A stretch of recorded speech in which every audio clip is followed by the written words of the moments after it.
Assalamualaikum warahmatullahi wabarakatuh. Perkenalkan, nama saya Sandrina Gaisan Aulia dengan ujung NPM 090. Dan pada kesempatan kali ini, saya dengan kelompok 4 akan menjelaskan tentang bab 6, persepsi dan pengambilan keputusan individu.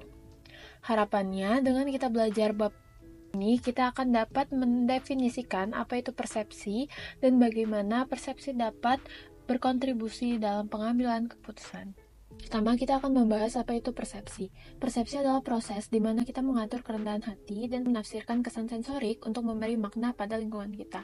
Sama saat seperti kita menyusun suatu puzzle. Kita memiliki banyak cara untuk menyusun potongan-potongan puzzle tersebut menjadi gambar yang utuh. Singkatnya, persepsi adalah bagaimana cara kita menafsirkan informasi yang masuk melalui indera dan membentuk suatu pemahaman tentang dunia. Lalu, mengapa sih persepsi itu penting dalam studi perilaku organisasi? Jadi, perilaku organisasi dalam mengambil keputusan itu ditentukan oleh suatu persepsi, bukan melalui realitas itu sendiri. Jadi, contohnya dalam suatu perusahaan, saat mereka ingin mengambil keputusan, mereka cenderung mengikuti persepsi mereka atau pandangan mereka terhadap suatu hal, bukan kepada realitasnya. Selanjutnya kita akan membahas faktor yang memengaruhi persepsi. Yang pertama adalah faktor dalam konteks. Jadi persepsi dapat dipengaruhi oleh waktu kapan suatu kejadian itu terjadi. Selanjutnya dapat dipengaruhi dengan pengaturan kerja dan lingkungan sosial. Selanjutnya, faktor yang dapat mempengaruhi persepsi adalah faktor dalam pengamatan, yaitu bagaimana sikap seseorang, bagaimana motif seseorang, minat seseorang terhadap sesuatu, pengalaman seseorang, dan harapan seseorang akan sesuatu hal. Yang terakhir adalah faktor dalam sasaran. Jadi, persepsi orang-orang akan berbeda-beda sesuai dengan hal baru atau hal yang sebelumnya belum mereka lakukan atau belum mereka temui. Selanjutnya, persepsi juga dapat timbul karena suatu gerakan, suara, ukuran, latar belakang, kedekatan, dan kesamaan. Jadi, tiga faktor ini adalah faktor yang mendorong suatu persepsi dapat terjadi. Persepsi orang dibentuk untuk menilai satu sama lain. Nah, teori ini yang paling relevan dengan organisasi bisnis. Ada teori yang menyatakan cara untuk menilai orang lain, yaitu teori atribusi. Nah, teori ini mencoba menjelaskan cara untuk menilai seseorang secara berbeda tergantung pada makna atau penilaian yang kita berikan. Dapat teori atribusi sebab akibat internal dan juga eksternal yang menyatakan ketika kita mengamati perilaku seseorang, kita bisa melihat faktor penyebabnya. Ada internal yang disebabkan oleh perilaku individu lain dan juga ada eksternal yang disebabkan oleh situasi atau lingkungan sekitar. Terdapat elemen kunci dalam teori atribusi. Ada kekhasan, yaitu ketika seseorang berperilaku berbeda di situasi yang berbeda. Ada konsensus yang berarti seseorang menghadapi situasi yang sama dan merespon dengan cara yang sama, dan ada konsistensi ketika seseorang merespon dengan cara yang sama dari waktu ke waktu. Terkadang kita bisa melakukan kesalahan dalam melakukan penilaian terhadap orang lain. Nah, ketika kita membuat penilaian, kita sering mengesampingkan urusan eksternal atau faktor eksternal dan mengedepankan faktor internal atau pribadi. Ada jalan pintas umum dalam menilai orang lain. Nah, jalan pintas ini biasanya cara cepat yang kita lakukan untuk menilai seseorang. Ada beberapa jalan pintas yang seringkali digunakan di dalam kehidupan sehari-hari. Yang pertama ada persepsi selektif, yaitu melihat informasi dari lingkungan berdasarkan latar belakang, motivasi, dan juga karakteristik. Dan ada efek halo dan tanduk. Efek halo dan tanduk ini terjadi ketika kita memberikan kesan tentang seseorang melalui karakteristik. Nah, biasanya terjadi di pertemuan pertama atau first impression. Efek halo terjadi ketika kita memberikan kesan positif terhadap orang lain, dan efek tanduk itu terjadi ketika kita memberikan efek negatif atau kesan negatif kepada orang lain.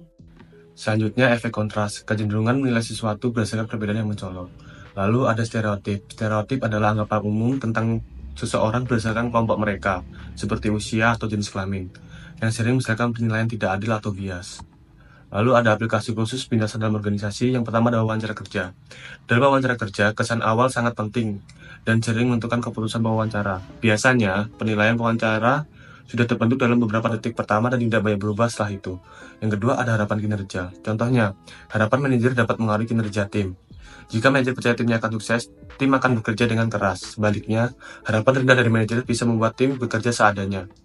Yang ketiga, ada evaluasi kinerja. Evaluasi kinerja mengaruhi masa depan karyawan, seperti promosi dan gaji. Namun seringkali penilaian oleh persepsi pribadi penilai, bukan kerja sebenarnya. Yang keempat, ada media sosial. Media sosial memudahkan evaluasi cepat, pelamar, dan mengaruhi reputasi perusahaan, termasuk keputusan analisis saham melalui ulasan negatif dari pelanggan. Yang terakhir, ada solusi yang mungkin. Teknologi AI dalam penilaian kinerja dapat mengurangi bias yang lebih objektif, meskipun tetap rentan terhadap bias yang dari pemrogramnya. Selain itu, organisasi perlu memberikan karyawan kendali atas lingkungan kerja mereka, seperti melalui kerja jarak jauh dan mengurangi kesalahan akibat kelelahan. Materi selanjutnya yaitu hubungan antara persepsi dan keputusan individu. Persepsi itu sendiri adalah cara kita memahami dan mengartikan sesuatu berdasarkan pengalaman dan pengetahuan kita sendiri. Hubungan antara persepsi dan keputusan individu itu sangatlah erat dan saling mempengaruhi. Individu membuat keputusan atau pilihan di antara dua atau lebih alternatif. Idealnya, pengambilan keputusan haruslah objektif daripada subjektif, yang berarti keputusan itu harus diambil berdasarkan fakta, data, dan analisis yang rasional, bukan hanya opini pribadi atau perasaan. Tetapi, keputusan individu sebagian besar dipengaruhi oleh persepsi mereka. Persepsi memberikan dasar bagi bagaimana individu memahami situasi dan informasi yang kemudian membentuk keputusan mereka. Pengambilan keputusan terjadi sebagai reaksi terhadap suatu masalah. Artinya, terdapat perbedaan antara keadaan yang ada dan bagaimana kita menginginkannya, sehingga kita perlu mempertimbangkan bagaimana kita dapat mengatasi perbedaan ini. Setiap keputusan mengharuskan kita untuk menafsirkan dan mengevaluasi informasi. Kita biasanya menerima data itu dari berbagai sumber yang perlu kita saring, proses, dan tafsirkan. Dari data yang mana yang relevan dengan keputusan dan mana yang tidak. Persepsi kita membantu kita secara akurat atau tidak akurat menjawab pertanyaan itu. Kita harus mempertimbangkan bagaimana persepsi kita terhadap situasi mempengaruhi keputusan kita, terkadang dengan cara yang tidak kita duga. Oke, selanjutnya yaitu materi mengenai pengambilan keputusan dalam organisasi. Nah, pengambilan keputusan dalam organisasi merupakan proses di mana pemimpin ataupun anggota organisasi menentukan tindakan terbaik untuk bisa mencapai tujuan yang diinginkan. Dalam pengambilan keputusan organisasi, biasanya melakukan pendekatan. Yang pertama, ada pengambilan keputusan dengan model rasional. Nah, suatu gaya pengambilan keputusan yang ditandai dengan membuat pilihan yang konsisten dan juga memaksimalkan nilai dalam batasan yang telah ditentukan. Model ini menggambarkan bagaimana individu harus bisa berperilaku untuk memaksimalkan beberapa hasil. Yang kedua, ada pengambilan keputusan dengan model rasional terbatas. Yaitu seringkali kita tidak menggunakan model pengambilan keputusan rasional karena suatu hal, yaitu kemampuan kita yang terbatas dalam memproses informasi. Proses rasional terbatas ini merupakan proses pengambilan keputusan yang disederhanakan dengan memahami dan menafsirkan fitur penting suatu masalah tanpa mengungkap kompleksitasnya. Nah, yang ketiga yaitu pengambilan keputusan intuitif, yaitu di mana proses pengambilan keputusan ini terjadi karena bawah sadar yang tercipta dari pengalaman yang telah disaring.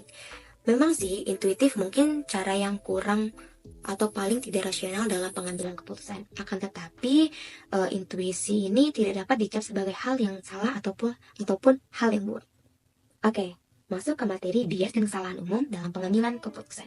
Seringkali kita menganggap bahwa penilaian penting dan juga krisis dari para pengambil keputusan itu sebagai suatu hal yang hati-hati dan juga disengaja. Namun, bias dan juga kesalahan itu akan mempengaruhi para pengambil keputusan di semua tingkat organisasi. Nah, ada pun 9 bias dan juga kesalahan umum dalam mengambil keputusan. Yang pertama yaitu terlalu percaya diri, yaitu kecenderungan untuk menjadi terlalu percaya diri terhadap kemampuan diri sendiri maupun orang lain. Nah, yang kedua yaitu ada bias pencangkaran. Bias pencangkaran ini yaitu suatu kecenderungan untuk terpaku atau terpatok pada informasi awal atau informasi pertama kali didapat yang kemudian di kemudian hari gagal disesuaikan secara memadai dengan informasi selanjutnya. Yang ketiga yaitu bias konfirmasi. Orang hanya memperhatikan informasi yang mendukung pandangan atau keyakinan mereka dan mengabaikan informasi yang bertentangan. Ini menyebabkan keputusan yang tidak objektif. Yang keempat yaitu bias ketersediaan. Orang lebih mengandalkan informasi yang mudah diingat atau langsung terlintas di pikiran, meskipun informasi tersebut tidak selalu yang paling akurat atau relevan. Yang kelima yaitu meningkatkan komitmen. Seseorang tetap berpegang pada keputusan yang buruk karena sudah terlalu banyak menginvestasikan waktu, uang, atau tenaga, meskipun jelas keputusan tersebut salah. Nah, yang keenam yaitu kesalahan keacakan. Orang sering mencari pola atau makna dalam kejadian acak, padahal tidak ada pola sama sekali. Ini bisa membuat mereka mengambil keputusan berdasarkan asumsi yang salah. Yang ketujuh yaitu penghindaran risiko. Seseorang cenderung memilih opsi yang lebih aman, meskipun ada pilihan lain yang mungkin lebih menguntungkan, tetapi melibatkan risiko yang lebih besar. Yang kedelapan yaitu bias tinjauan ke belakang. Setelah suatu peristiwa terjadi, orang sering merasa bahwa mereka sudah mengetahui hasilnya sejak awal, meskipun sebenarnya mereka tidak bisa memprediksinya. Yang terakhir yaitu bias hasil. Orang menilai keputusan hanya berdasarkan hasilnya, bukan dari proses pengambilan keputusan. Pengaruh pada pengambilan keputusan, yaitu yang pertama perbedaan individu yang mencakup kepribadian. Beberapa ciri kepribadian berhubungan dengan pengambilan keputusan dan menyebabkan bias pada pengambilan keputusan tersebut. Contohnya itu seperti kepercayaan pada intuisi, orang dengan harga diri yang tinggi, dan orang narsisik. Kedua, ada identitas gender. Nah, identitas gender tidak selalu mempengaruhi pengambil keputusan secara signifikan.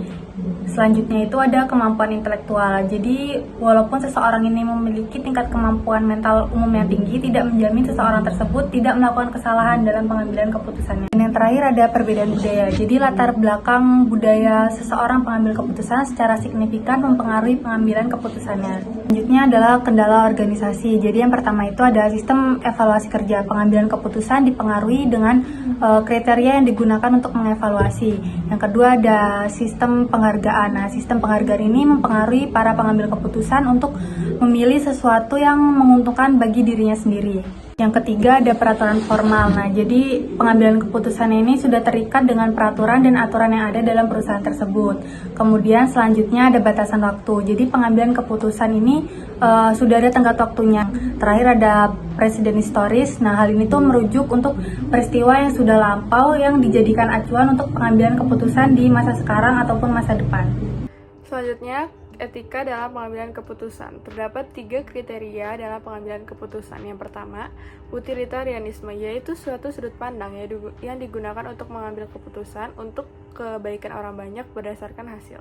Yang kedua, membuat keputusan yang konsisten berdasarkan prinsip-prinsip kebebasan dan hak istimewa sebagaimana ditetapkan dalam dokumen-dokumen seperti Piagam Hak-Hak Amerika Serikat. Yang terakhir adalah deonansia, yaitu sudut pandang di mana keputusan etis dibuat karena Anda harus melakukannya, agar konsisten dengan norma, prinsip, standar, aturan, atau moral hukum.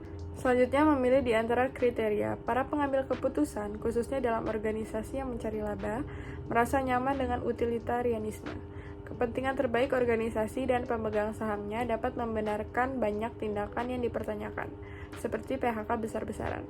Hal ini menghadirkan tantangan karena memenuhi hak individu dan keadilan sosial menciptakan lebih banyak ambiguitas daripada dampak utilitarian pada efisiensi dan laba. Selanjutnya, etika perilaku. Etika perilaku adalah studi tentang mengapa orang baik masih dapat melakukan hal buruk. Contoh etika perilaku adalah berbohong. Selanjutnya ialah kreativitas, pengambilan keputusan kreatif, dan inovasi dalam organisasi. Kreativitas adalah kemampuan untuk menghasilkan ide baru yang berguna dan berbeda dari sebelum-sebelumnya. Inovasi terjadi ketika ide kreatif diterapkan untuk memecahkan masalah yang relevan. Kreativitas dan inovasi penting dalam organisasi untuk kompetitif dan berkembang. Perilaku kreatif. Ada 4 tahapan. Yang pertama, perumusan masalah. Kedua, pengumpulan informasi. Ketiga, pembuatan ide. Dan keempat ialah evaluasi ide. Selanjutnya, penyebab perilaku kreatif. Yang pertama ada potensi kreatif. Pertimbangan indikator potensi kreatif yang pertama ada kecerdasan, kedua kepribadian, ketiga keahlian, dan 4 etika. Selanjutnya, lingkungan kreatif. Dengan adanya intrinsik dan dukungan manajemen sangat mempengaruhi kreativitas pada tiap individunya. Yang terakhir adalah hasil kreatif atau inovasi. Inovasi terjadi ketika ide kreatif dinilai baru dan berguna oleh para pemangku kepentingan. Penting untuk menerjemahkan ide menjadi hasil melalui proses sosial, termasuk kepemimpinan, kekuasaan, dan motivasi. Kesimpulan pada bab ini ialah persepsi adalah cara individu memproses dan menafsirkan informasi dari lingkungan yang mempengaruhi pengambilan keputusan di tempat kerja. Setiap orang mungkin melihat situasi yang sama secara berbeda karena perbedaan pengalaman, nilai, dan keyakinan pribadi. Namun, persepsi seringkali dipengaruhi oleh bias seperti persepsi selektif, stereotip, dan efek halo yang dapat menyebabkan keputusan yang kurang objektif. Dengan memahami bagaimana persepsi bekerja dan menyadari bias ini, pengambil keputusan dapat mengurangi kesalahan dan membuat keputusan yang lebih rasional serta efektif dalam konteks organisasi.